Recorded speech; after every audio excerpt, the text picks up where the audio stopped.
KYC के नाम पर लोगों को लूटा जा रहा है। शायद से आपके नंबर पे भी एक एसएमएस आया होगा जिसमें ये कहा जाता है कि अगर आप अपनी जियो सिम का केवाईसी नहीं करवाते हैं 24 घंटों के अंदर अंदर आपका नंबर ब्लॉक कर दिया जाएगा। और इसी तरीके का एक एसएमएस जो है वो हमें भी आया। ये एसएमएस है, आप देख सकते हैं कि इसमें एक नंबर शो किया जा रहा है जिस नंबर पर कॉल करके केवाईसी करवाने को कहा जा रहा है। और ये मैसेज भी जो आया है आप किसी भी कंपनी के नंबर की तरफ से नहीं आया है बल्कि इंडिविजुअल नंबर की तरफ से आया है। इस नंबर को जब आप चेक करते हैं ट्रू कॉलर पर तो बताया जाता है कि ये स्पैम है। लेकिन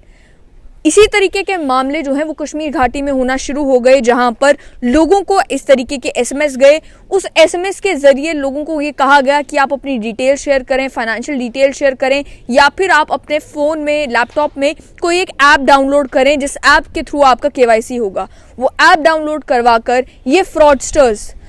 उनके लैपटॉप का, उनके फ़ोन का एक्सेस लेते थे, उनसे जानकारी लेने के बहाने से ओटीपी, बाकी फाइनेंशियल डिटेल्स ले लेते थे और उनके खातों से पैसे विड्रॉ करते थे। साइबर पुलिस कश्मीर ने 2 ऐसे लोगों को अरेस्ट किया है जिन लोगों ने इस केवाईसी फ्रॉड के ज़रिए लोगों से पैसे ऐंठे। और विक्टिम के बारे में बताया गया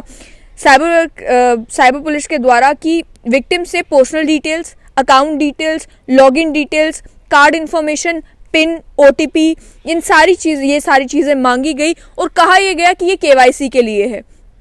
साथ ही में ये भी कहा गया कि बहुत सारी ऐसी रिपोर्ट्स हैं जिनमें थ्रेट्स ये दी गई कि अगर आप केवाईसी नहीं करवाते हैं तो आपका नंबर ब्लॉक हो जाएगा, अगर आप केवाईसी नहीं करवाते हैं आपका अकाउंट ब्लॉक हो जाएगा। और इसी डर से कि अचानक से क्या हो गया तो लोग जो हैं वो रिस्पॉन्ड कर देते थे, लोग इन नंबर्स पर कॉल कर देते थे। विक्टिम जब अपनी इन्फॉर्मेशन शेयर करते थे तो फ्रॉडस्टर्स के पास उनके कस्टमर्स के बैंक अकाउंट की डिटेल्स आ जाती थी और वो उस अकाउंट से पैसे विड्रॉ कर लेते थे। साइबर पुलिस कश्मीर ने ये भी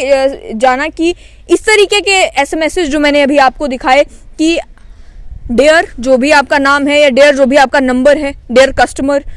आप अपने सिम कार्ड की केवाईसी करवाएं, नहीं तो आपका केवाईसी डॉक्यूमेंट्स जो वो जल्दी एक्सपायर हो रहे हैं। अगर आप केवाईसी नहीं करवाते हैं तो आपकी सर्विसेज रोक दी जाएंगी 24 घंटों के अंदर अंदर, आपका नंबर ब्लॉक हो जाएगा, आप अपने नंबर का इस्तेमाल नहीं कर पाएंगे। और कंप्लेनेंट्स जब इन नंबर्स पर कॉल करते थे तो साइबर क्रिमिनल्स जो हैं वो अपने आप को टेलीकॉम कंपनीज का रिप्रेजेंटेटिव बताते थे और ये कहते थे कि आप इस ऐप के ज़रिए जो है 10 रुपये 15 रुपये वो रिचार्ज करवाएं तो जाकर आपके जो है केवाईसी पूरा होगा।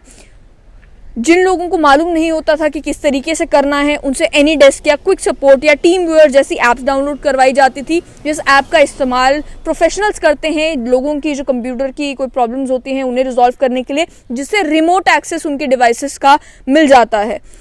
अपनी पर्सनल और फाइनेंशियल डिटेल्स शेयर करने को कहा जाता था। और अनअवेयर विक्टिम्स, जिनको मालूम नहीं होता था कि हमारे साथ धोखा हो रहा है, जिन्हें लगता था कि केवाईसी का यही प्रोसीजर होता है, वो लोग रिचार्ज भी करवा देते थे, वो लोग जो है अपनी डिटेल्स भी शेयर कर देते थे। और इसके चलते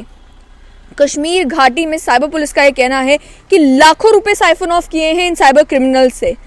और इन क्रिमिनल्स को, जिन 2 क्रिमिनल्स को आइडेंटिफाई किया गया है, अरेस्ट किया गया है, वो न्यूथीड हरवान इलाके में श्रीनगर में एक रेंटेड अकोमोडेशन में रह रहे थे। उनका नाम Mohammad Hanzala Baig son of Mohammad Shafi resident of Kot road Vailoo Kokernag, और दूसरे व्यक्ति का नाम Mohammad Rajab Khan son of Ali Mohammad resident of Wairad Kokernag.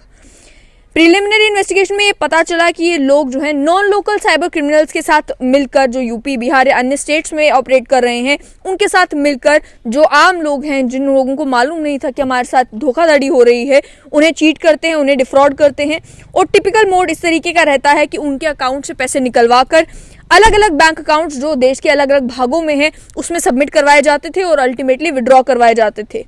एक मॉडस ऑपरेंडी ये भी देखने को मिला कि कश्मीर बेस्ड बैंक्स में ही अलग अलग खाते खुलवाए गए उन लोगों के नाम से, उन महिलाओं के नाम से जो डेस्टिट्यूट हैं, और उन्हें भी ये कहा गया कि आपको इसके बदले थोड़े पैसे दे दिए जाएंगे। उन्हें बताया नहीं गया कि उनका ये अकाउंट जो है वो फ्रॉड के लिए खोला जा रहा है। तो डेस्टिट्यूट महिलाओं के नाम पर अकाउंट खोले गए और उन अकाउंट का इस्तेमाल करके एटीएम कार्ड्स उस अकाउंट के हैं वो अलग अलग जगहों पर इशू किए गए। जो दूसरी स्टेट्स और यूनियन टेरिटरीज में भी एटीएम कार्ड्स जो है वो मौजूद पाए गए और वहाँ पर अकाउंट में जब ये पैसे साइफन ऑफ किए जाते थे तो वहाँ से अल्टीमेटली पैसे निकलवा लिए जाते थे।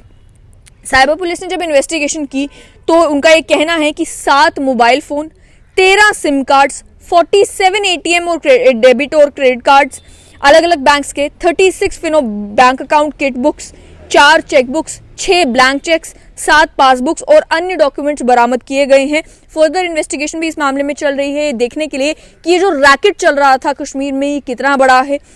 ये मैसेज मैं आपको एक बार दोबारा दिखा दूं कि जब भी आपको कंपनी की तरफ से कोई मैसेज आता है तो अक्सर उसमें अल्फाबेट्स जो हैं वो नंबर में होते हैं, नंबर कम होता है। और इस समय आप ये नंबर देख सकते हैं कि इंडिविजुअल नंबर से ये मैसेज आता है कि आप अपना केवाईसी कराएं, नहीं तो आपका नंबर ब्लॉक कर दिया जाएगा। इस तरीके से मैसेजेस किए जाते हैं और इन नंबर्स को कई लोग जो पढ़े लिखे हैं, समझदार हैं, जो समझते हैं कि कोई भी कंपनी, कोई भी बैंक इस तरीके के एसएमएस जो है वो नहीं भेजता है। और एसएमएस आएगा भी तो ईमेल भी आएगी साथ में और बैंक की तरफ से कॉल भी आ सकता है, लेकिन आपको कंफर्म करना है कि बैंक अधिकारी ही है या कोई फ्रॉडस्टर है। वो लोग तो ट्रू कॉलर पर कम से कम नंबर सर्च कर लेते हैं, उन्हें मालूम चल जाता है कि ये नंबर स्पैम है। लेकिन अन्य लोग, जिन लोगों को नहीं मालूम था,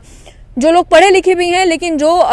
क्योंकि दिन भर में बिजी होते हैं और आजकल जब नए नॉर्म्स आते हैं सरकार के द्वारा, कई लोग अनअवेयर होते हैं, तो उसके चलते उन्हें लगता है कि हो सकता है कोई नया कानून आया हो जिसके तहत दोबारा से केवाईसी करवानी हो सकता है सही में टेलीकॉम कंपनी के ही ऑपरेटर्स जो है वो कॉल कर रहे हैं, उनके ही रिप्रेजेंटेटिव जो है मैसेज भेज रहे हैं कि हमें केवाईसी करवाना है और वो इस झांसे में आ जाते हैं।